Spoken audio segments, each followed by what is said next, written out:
90,000 ਲੋਕਾਂ ਨੂੰ ਪੀਆਰ ਦੇਗੀ। 90,000 ਲੋਕ ਜਿਹੜੇ ਹੈ ਅੱਜ ਕੈਨੇਡਾ ਦੀ ਪੀਆਰ ਅਪਲਾਈ ਕਰ ਸਕਦੇ ਆ। ਇਹ ਮਈ 2021 ਤੋਂ ਲੈ ਕੇ 5 ਨਵੰਬਰ 2021 ਤੱਕ ਤੁਹਾਡੀ ਜਿਹੜੀ ਫਾਈਲਾਂ ਸਬਮਿਟ ਹੋਣਗੀਆਂ ਔਰ ਇਹਦੇ ਵਿੱਚ ਤੁਸੀਂ ਜਿਹੜਾ ਆਪਣਾ ਪੀਆਰ ਫਾਈਲ ਕਰ ਸਕਦੇ ਹੋ। ਉਹਨਾਂ ਜਿਹੜੇ ਆਈਲੈਟਸ ਦੀ ਰਿਕੁਆਇਰਮੈਂਟ ਕੀਤੀ ਉਹ CLB ਲੈਵਲ 5 ਜਿਹੜਾ ਬੈਂਚਮਾਰਕ ਹੈ CLB ਲੈਵਲ 5 ਦੀ ਜਿਹੜੀ ਉਹਨਾਂ ਨੇ ਰਿਕੁਆਇਰਮੈਂਟ ਹੈ। ਟੀ ਕੈਟਾਗਰੀ ਦੇ ਹੋ ਤੁਸੀਂ, ਡੀ ਕੈਟਾਗਰੀ ਦੇ ਹੋ ਤੁਸੀਂ ਐਲੀਜੀਬਲ ਹੋ। ਇਹਨਾਂ ਨੇ ਆਪਣੀ ਲਿਸਟ ਦੇ ਵਿੱਚ 90 ਆਕੂਪੇਸ਼ਨਸ ਪਾਈਆਂ ਸਟੂਡੈਂਟ ਲਈ। 1 ਲੱਖ 1.5 ਲੱਖ ਚੋਂ 40,000 ਅਗਰ ਸਟੂਡੈਂਟਸ ਨੂੰ ਪੀਆਰ ਮਿਲ ਰਹੀ ਹੈ ਤਾਂ ਬਹੁਤ ਵਧੀਆ ਨੰਬਰ ਹੈ। ਬੱਚਾ IGT 'ਚ ਅਪਲਾਈ ਕਰ ਸਕਦਾ ਹੈ, ਪੀਆਰ ਮਿਲਣ ਦੇ ਚਾਂਸਿਸ ਪੂਰੇ ਹੈ। ਆਈਲੈਟਸ ਔਰ ਸੈਲਪਿਪ ਦੀ ਰਿਕੁਆਇਰਮੈਂਟ ਪਾਈ ਹੈ ਉਹਨਾਂ ਨੇ ਔਰ ਤੁਸੀਂ ਅਗਰ ਫਾਈਲ ਆਪਣੀ ਇਨਕੰਪਲੀਟ ਲਾਉਂਗੇ ਤਾਂ ਤੁਹਾਡੀ ਫਾਈਲ ਉਹਨਾਂ ਨੇ ਐਕਸੈਪਟ ਨਹੀਂ ਕਰਨੀ। ਸਤਿ ਸ਼੍ਰੀ ਅਕਾਲ ਜੀ, ਮੈਂ ਹਾਂ ਗੁਰਦੀਪ ਸਿੰਘ ਲੰਮੇ ਤੇ ਅੱਜ ਤੁਹਾਡੇ ਲਈ ਬਹੁਤ ਵੱਡੀ ਇੱਕ ਖਬਰ ਲੈ ਕੇ ਹਾਜ਼ਰ ਹੋਇਆ। ਖੁਸ਼ਖਬਰੀ ਹੈ ਉਹਨਾਂ ਸਟੂਡੈਂਟਸ ਦੇ ਲਈ ਜੋ ਕੈਨੇਡਾ ਦੇ ਵਿੱਚ ਸਟੱਡੀ ਕਰਨ ਤੋਂ ਬਾਅਦ ਪੀਆਰ ਲੈਣਾ ਚਾਹੁੰਦੇ ਨੇ। ਤਾਂ ਕੈਨੇਡਾ ਸਰਕਾਰ ਦੇ ਵੱਲੋਂ ਐਲਾਨ ਕੀਤਾ ਗਿਆ ਹੈ ਕਿ ਜਿਹੜੇ ਲੋਕ ਪੱਕੇ ਕੀਤੇ ਜਾਣਗੇ, 10,000 ਨਹੀਂ, 20,000 ਨਹੀਂ, ਤਕਰੀਬਨ 90,000 ਲੋਕ ਜਿਹੜੇ ਆ ਪੱਕੇ ਕੀਤੇ ਜਾਣਗੇ, ਜਿਨ੍ਹਾਂ ਵਿੱਚੋਂ 40,000 ਤਾਂ ਇਕੱਲੇ ਸਟੂਡੈਂਟਸ ਹੀ ਨੇ। ਤਾਂ ਕਿਵੇਂ ਐਲੀਜੀਬਲ ਨੇ ਜਿਹੜੇ ਸਟੂਡੈਂਟ ਨੇ, ਕਿੱਦਾਂ ਅਪਲਾਈ ਕਰ ਸਕਦੇ ਨੇ, ਇਸ ਬਾਰੇ ਗੱਲਬਾਤ ਕਰਾਂਗੇ। ਅਸੀਂ ਇਸ ਵੇਲੇ ਹਨੀਸ਼ ਉੱਪਲ ਜੀ ਦੇ ਨਾਲ ਮੌਜੂਦ ਹਾਂ ਵਿਜ਼ਨ ਗਰੁੱਪ ਦੇ ਵਿੱਚ। ਤਾਂ ਹਨੀਸ਼ ਉੱਪਲ ਜੀ ਨਾਲ ਗੱਲਬਾਤ ਕਰਦੇ ਹਾਂ। ਹਨੀਸ਼ ਜੀ, ਸਭ ਤੋਂ ਪਹਿਲਾਂ ਦੱਸੋ ਇਹ ਖੁਸ਼ਖਬਰੀ ਆਈ ਕਿਸ ਦਿਨ ਸੀ? ਸਤਿ ਸ਼੍ਰੀ ਅਕਾਲ ਜੀ ਗੁਰਦੀਪ ਜੀ। ਇਹ ਖੁਸ਼ਖਬਰੀ ਇਸ ਤਰ੍ਹਾਂ ਹੈ ਕਿ 14 ਅਪ੍ਰੈਲ ਨੂੰ ਕੈਨੇਡਾ ਹਾਈ ਕਮਿਸ਼ਨ ਨੇ ਆਪਣੀ ਆਫੀਸ਼ੀਅਲ ਵੈਬਸਾਈਟ ਦੇ ਉੱਤੇ CIC ਦੀ ਵੈਬਸਾਈਟ ਦੇ ਉੱਤੇ ਅਪਡੇਟ ਕਰਤਾ ਕਿ ਜਿਹੜੇ ਹੈ 90,000 ਲੋਕਾਂ ਨੂੰ ਪੀਆਰ ਦੇਗੀ। ਐਕਚੁਅਲ ਦੇ ਵਿੱਚ ਗੱਲ ਪਹਿਲੇ ਪੁਰਾਣੀ ਹੈ ਕਿ 2022-23 ਦੇ ਵਿੱਚ 4,01,000 ਲੋਕਾਂ ਨੂੰ ਉਹਨਾਂ ਨੇ ਪੀਆਰ ਦੇਣਾ। ਉਹਨਾਂ ਦੇ ਵਿੱਚੋਂ ਹੀ 90,000 ਲੋਕਾਂ ਨੂੰ ਉਹਨਾਂ ਨੇ ਪਰਮਾਨੈਂਟ ਰੈਜ਼ੀਡੈਂਸੀ ਦੇ ਦੇਣੀ ਹੈ। ਇਹ 90,000 ਲੋਕ ਜਿਹੜੇ ਹੈ ਅੱਜ ਕੈਨੇਡਾ ਦੀ ਪੀਆਰ ਅਪਲਾਈ ਕਰ ਸਕਦੇ ਆ। ਹੁਣ ਇਹ 90,000 ਜਿਹੜੇ ਲੋਕ ਤੁਸੀਂ ਦੱਸਦੇ ਪਏ ਹੋ, ਜਿਹਦੇ ਵਿੱਚ 40,000 ਤੱਕਲੇ ਸਟੂਡੈਂਟਸ ਹੀ ਨੇ, ਇਹ 40,000 ਸਟੂਡੈਂਟਸ ਦੇ ਬਾਰੇ ਦੱਸਿਆ ਜਾਵੇ ਤੇ ਨਾਲ ਹੋਰ ਕਿਹੜੇ ਲੋਕ ਨੇ 90,000 ਦੇ ਜੋ ਇੱਥੇ ਅਪਲਾਈ ਕਰ ਸਕਦੇ ਨੇ, ਪੀਆਰ ਲੈ ਸਕਦੇ ਨੇ? ਦੇਖੋ 90,000 ਮੇਰੇ ਕੋਲ ਉਹਨਾਂ ਦਾ ਆਫੀਸ਼ੀਅਲ ਰਿਕਾਰਡ ਹੈ। ਜਿਹੜੇ 90,000 ਹੈ, 90,000 ਦੇ ਵਿੱਚੋਂ 20,000 ਤਾਂ ਉਹਨਾਂ ਨੇ ਹੈਲਥ ਕੇਅਰ ਵਰਕਰਸ ਜਿਹੜੇ ਉਹਨੂੰ ਲਿੱਤਾ ਹੈ, 30,000 ਐਸੈਂਸ਼ੀਅਲ ਸਰਵਿਸਿਜ਼ ਹੈ ਤੇ 40,000 ਇੰਟਰਨੈਸ਼ਨਲ ਸਟੂਡੈਂਟ ਹੈ ਜਿਹੜੇ ਉੱਥੇ ਕੈਨੇਡਾ ਵਿੱਚ ਪੜ੍ਹ ਰਹੇ ਹੈ। ਤਾਂ ਟੋਟਲ 90,000 ਲੋਕਾਂ ਨੂੰ ਉਹਨਾਂ ਨੇ ਪੀਆਰ ਦੇਣੀ ਹੈ ਜੀ। ਕੀ ਹਰੇਕ ਸਟੂਡੈਂਟ ਉੱਥੇ ਅਪਲਾਈ ਕਰ ਸਕਦਾ ਹੈ? ਕੋਈ ਐਲੀਜੀਬਲ ਆ ਉੱਥੇ ਜਿਹੜਾ ਅਪਲਾਈ ਕਰਨ ਦੇ ਲਈ, ਪੀਆਰ ਦੇ ਲਈ? ਨਹੀਂ, ਉਹਦੇ ਲਈ ਉਹਨਾਂ ਨੇ ਜੋ ਬੇਸਿਕ ਰਿਕੁਆਇਰਮੈਂਟ ਕੀਤੀ ਹੈ ਉਹ 3 ਚੀਜ਼ਾਂ ਆਪਾਂ ਨੂੰ ਬੇਸਿਕ ਚਾਹੀਦੀਆਂ। ਪਹਿਲਾ, ਜਿਹੜਾ ਬੱਚੇ ਨੇ 40,000 ਜਿਹੜੇ ਪੀਆਰ ਉਹਨਾਂ ਨੇ ਦੇਣੀ ਹੈ, ਉਹਨਾਂ ਲਈ ਉਹਨਾਂ ਨੇ ਇੱਕ ਸਿਸਟਮ ਬਣਾਇਆ ਕਿ ਤੁਹਾਡੇ ਕੋਲ ਕੈਨੇਡਾ ਦੇ ਵਿੱਚ ਤੁਸੀਂ ਹੋਣੇ ਚਾਹੀਦੇ ਹੋ, ਯਾਨੀ ਜਿਹੜਾ ਬੰਦਾ ਇਸ ਸਮੇਂ ਕੈਨੇਡਾ ਵਿੱਚ ਹੈ ਉਹੀ ਪੀਆਰ ਅਪਲਾਈ ਕਰ ਸਕਦਾ ਹੈ। ਦੂਸਰਾ ਕਿ ਬੱਚੇ ਦੇ ਕੋਲ ਪੋਸਟ ਗ੍ਰੈਜੂਏਟ ਵਰਕ ਪਰਮਿਟ ਜਾਂ ਓਪਨ ਵਰਕ ਪਰਮਿਟ ਹੋਣਾ ਚਾਹੀਦਾ ਹੈ। ਤੀਸਰਾ, ਬੱਚੇ ਕੋਲੋਂ ਆਈਲੈਟਸ ਹੋਣੀ ਚਾਹੀਦੀ ਹੈ। ਇਹ 3 ਚੀਜ਼ਾਂ ਤੁਹਾਡੇ ਕੋਲ ਹੈਗੀਆਂ, ਤੁਸੀਂ ਅਪਲਾਈ ਕਰ ਸਕਦੇ ਹੋ।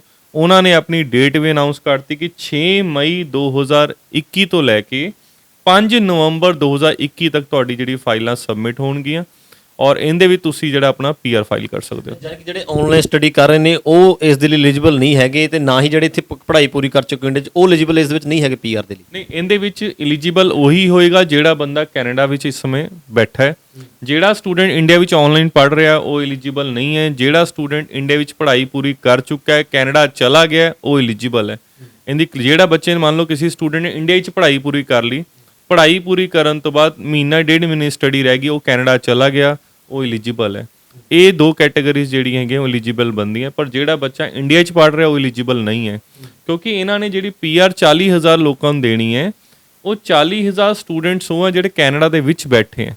ਅਗੇਨ ਇਹ ਰਿਕੁਆਇਰਮੈਂਟ ਉਹਨਾਂ ਨੇ ਕੱਢੀ ਹੈ ਜੀ। ਕਹਿੰਦੇ ਪੀਆਰ ਲੈਣ ਦੇ ਲਈ ਜਿਹੜੀ ਐਲੀਜੀਬਿਲਟੀ ਹੁੰਦੀ ਉਹਦੇ ਵਿੱਚ ਆਇਲਸ ਵੀ ਜ਼ਰੂਰੀ ਹੁੰਦੀ ਹੈ। ਕੀ ਆਇਲਸ ਜ਼ਰੂਰੀ ਹੈ ਇਸ ਦੇ ਲਈ, ਪੀਆਰ ਲੈਣ ਦੇ ਲਈ, ਤੇ ਕੀ ਐਲੀਜੀਬਿਲਟੀ ਹੈ ਇਸ ਦੀ? ਦੇਖੋ ਇਹਦੇ ਵਿੱਚ ਪੀਆਰ ਲੈਣ ਲਈ ਉਹਨਾਂ ਜਿਹੜੇ ਆਈਲੈਟਸ ਦੀ ਰਿਕੁਆਇਰਮੈਂਟ ਕੀਤੀ ਉਹ CLB ਲੈਵਲ 5 ਜਿਹੜਾ ਬੈਂਚਮਾਰਕ ਹੈ CLB ਲੈਵਲ 5 ਦੀ ਜਿਹੜੀ ਉਹਨਾਂ ਨੇ ਰਿਕੁਆਇਰਮੈਂਟ ਹੈ।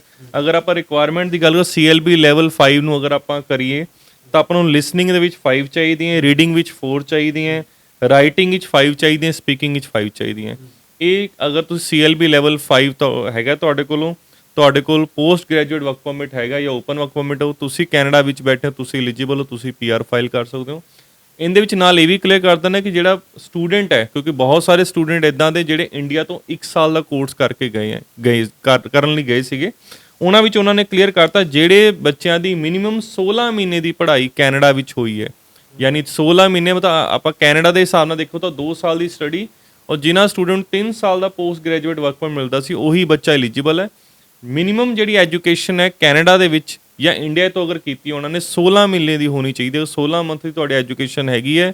ਐਜੂਕੇਸ਼ਨ ਦਾ ਤੁਹਾਡੇ ਕੋਲ 3 ਸਾਲ ਦਾ ਪੋਸਟ ਗ੍ਰੈਜੂਏਟ ਵਰਕ ਪਰਮਿਟ ਹੈਗਾ, ਚਾਹੇ ਉਹ ਵਰਕ ਪਰਮਿਟ 1 ਸਾਲ ਦਾ ਰਹਿ ਗਿਆ, ਚਾਹੇ ਉਹ ਹਾਲੇ ਹੁਣੇ ਰੀਸੈਂਟਲੀ ਮਿਲਿਆ, ਉਹ ਐਲੀਜੀਬਲ ਹੈ। ਗੁਰਦੀਪ ਜੀ ਪਹਿਲਾਂ ਕੀ ਹੁੰਦਾ ਸੀ ਨਾ, ਜਦੋਂ ਬੱਚੇ ਨੇ ਵੀਜ਼ਾ ਅਪਲਾਈ ਕਰਨਾ ਹੁੰਦਾ ਸੀ ਉਹਨੂੰ 2 ਸਾਲ ਪੜ੍ਹਨਾ ਪੈਂਦਾ ਸੀਗਾ, 3 ਸਾਲ ਦਾ ਸਰਕਾਰ ਵਰਕ ਪਰਮਿਟ ਦਿੰਦੀ ਸੀ, 2-2.5 ਸਾਲ ਉਹਨੂੰ ਜੌਬ ਚਾਹੀਦੀ ਸੀ ਏ ਕੈਟਾਗਰੀ ਜਾਂ ਬੀ ਕੈਟਾਗਰੀ, ਤਾਂ ਜਾ ਕੇ ਉਹ ਪੀਆਰ ਫਾਈਲ ਹੁੰਦਾ ਸੀਗਾ। ਉਸ ਤੋਂ ਬਾਅਦ ਹੀ ਆਪਣੀ ਫਾਈਲ ਪੂਲ ਦੇ ਵਿੱਚ ਪਾਉਂਦਾ ਸੀਗਾ, ਸਕੋਰ ਆਂਦਾ ਸੀਗਾ ਤੇ ਪੀਆਰ ਹੋ ਜਾਂਦਾ ਸੀ। ਇਹਦੇ ਵਿੱਚ ਹੁਣ ਕੋਈ ਏ ਔਰ ਬੀ ਕੈਟਾਗਰੀ ਦੀ ਰਿਕੁਆਇਰਮੈਂਟ ਨਹੀਂ ਹੈ। ਤੁਸੀਂ ਸੀ ਕੈਟਾਗਰੀ ਦੇ ਹੋ, ਤੁਸੀਂ ਡੀ ਕੈਟਾਗਰੀ ਦੇ ਹੋ, ਤੁਸੀਂ ਐਲੀਜੀਬਲ ਹੋ। ਇਹਨਾਂ ਨੇ ਆਪਣੀ ਲਿਸਟ ਦੇ ਵਿੱਚ 90 ਆਕੂਪੇਸ਼ਨਸ ਪਾਈਆਂ ਸਟੂਡੈਂਟ ਲਈ। ਉਹ 90 ਆਕੂਪੇਸ਼ਨ ਦੇ ਵਿੱਚ ਤੁਸੀਂ ਫਾਲ ਕਰਦੇ ਹੋ। ਤੁਹਾਡੇ ਕੋਲ CLB ਲੈਵਲ 5 ਆਈਲੈਟ ਸਕੋਰ ਹੈ, ਤੁਸੀਂ ਰਾਈਟ ਨਾਓ ਕੈਨੇਡਾ ਦੇ ਵਿੱਚੋਂ, ਪੋਸਟ ਗ੍ਰੈਜੂਏਟ ਵਰਕ ਪਰਮਿਟ ਤੁਹਾਡੇ ਕੋਲ ਹੈ, ਤੁਸੀਂ ਐਲੀਜੀਬਲ ਹੋ। 6 ਮਈ ਤੋਂ ਇਹਨਾਂ ਨੇ ਸ਼ੁਰੂ ਕਰਨਾ ਹੈ 5 ਨਵੰਬਰ ਤੱਕ, ਬਟ ਉਹਦੇ ਵਿੱਚ ਇਹ ਨਹੀਂ ਕਿ ਕੰਟੀਨਿਊ ਫਾਈਲ ਲੈਣੀ ਹੈ। ਮੰਨ ਲਓ 40,000 ਐਪਲੀਕੇਸ਼ਨਾਂ ਅਗਰ 6 ਮਈ ਨੂੰ ਅਪਲਾਈ ਹੋਈਆਂ, ਅਗਰ ਇਹ ਸਾਰੀ ਐਪਲੀਕੇਸ਼ਨਾਂ 15 ਮਈ ਨੂੰ ਖਤਮ ਹੋ ਗਏ ਤਾਂ ਉੱਥੇ ਕੈਪ ਲੱਗ ਜਾਏਗਾ, ਬੰਦ ਹੋ ਜਾਏਗੀ। ਪਰ 6 ਮਈ ਤੋਂ 5 ਨਵੰਬਰ ਦੇ ਵਿੱਚ ਇਹਨਾਂ ਦੀ ਫਾਈਲਾਂ ਲੱਗਣ। ਜਦੋਂ ਇਹਨਾਂ ਦੀ ਫਾਈਲਾਂ ਲੈਣ ਦੀ ਕਪੈਸਿਟੀ ਕੰਪਲੀਟ ਹੋ ਜਾਏਗੀ, ਉਹਨਾਂ ਨੇ ਉਸ ਤੋਂ ਬਾਅਦ ਇਹ ਬੰਦ ਕਰ ਦੇਣਾ ਤੇ ਉਸ ਤੋਂ ਬਾਅਦ ਪੀਆਰ ਮਿਲੇਗੀ ਉਹਨਾਂ ਨੂੰ। ਜਿਹੜੇ ਹਿਸਾਬ ਦੀ ਦੱਸ 90,000 ਵੀ ਬਹੁਤ ਵੱਡੀ ਚਲੋ ਹੋ ਜਾਂਦੀ, ਨੰਬਰਿੰਗ ਦੇ ਵਿੱਚ ਹੋ ਜਾਂਦਾ ਆ। ਲੇਕਿਨ ਜਿਸ ਹਿਸਾਬ ਦੇ ਨਾਲ ਸਾਡੇ ਪੰਜਾਬੀ ਪੀਆਰ ਚਾਹੁੰਦੇ ਨੇ ਜਾਂ ਉੱਥੇ ਬੈਠੇ ਹੋਏ ਨੇ ਸਟੂਡੈਂਟ ਸਾਡੇ ਹਨ, ਤਾਂ ਉਸ ਦੇ ਅਕੋਰਡਿੰਗ ਤਾਂ ਬਹੁਤ ਜਲਦੀ ਇਹ ਭਰ ਸਕਦਾ ਹੈ, ਤਾਂ ਉਸ ਤੋਂ ਪਹਿਲਾਂ ਵੀ ਇਸ ਨੂੰ ਬਲੌਕ ਕੀਤਾ ਜਾ ਸਕਦਾ ਹੈ। ਦੇਖੋ ਜੋ ਸਾਡੇ ਹਿਸਾਬ ਨਾਲ ਮੈਨੂੰ ਜੋ ਲੱਗਦਾ ਹੈ ਕਿ ਅਪਰੋਕਸੀਮੇਟਲੀ 1.25 ਲੱਖ ਤੋਂ ਲੈ ਕੇ 1.5 ਲੱਖ ਬੱਚਾ ਉੱਥੇ ਕੈਨੇਡਾ ਵਿੱਚ ਹੋਣਾ ਜੋ ਇਸ ਪ੍ਰੋਗਰਾਮ ਦੇ ਤਹਿਤ ਜਿਹੜਾ ਅਪਲਾਈ ਕਰ ਸਕਦਾ ਹੈ। ਅਗਰ ਆਪਾਂ ਲੈ ਕੇ ਚੱਲੋ ਤਾਂ 1.25 ਲੱਖ 1.5 ਲੱਖ ਵਿੱਚੋਂ 40,000 ਅਗਰ ਸਟੂਡੈਂਟਸ ਨੂੰ ਪੀਆਰ ਮਿਲ ਰਹੀ ਹੈ ਤਾਂ ਬਹੁਤ ਵਧੀਆ ਨੰਬਰ ਹੈ। ਬੱਚਾ IGT 'ਚ ਅਪਲਾਈ ਕਰ ਸਕਦਾ ਹੈ, ਪੀਆਰ ਮਿਲਣ ਦੇ ਚਾਂਸਿਸ ਪੂਰੇ ਹੈ। ਬਟ ਅਗੇਨ ਗਲਤ ਤਰੀਕੇ ਨਾਲ ਅਪਲਾਈ ਕਰਨਾ ਜਾਂ ਇਨਕੰਪਲੀਟ ਫਾਈਲ ਲਗਾਉਣਾ, ਉਹਦੇ ਨਾਲ ਨਹੀਂ ਵੀਜ਼ਾ ਆਏਗਾ।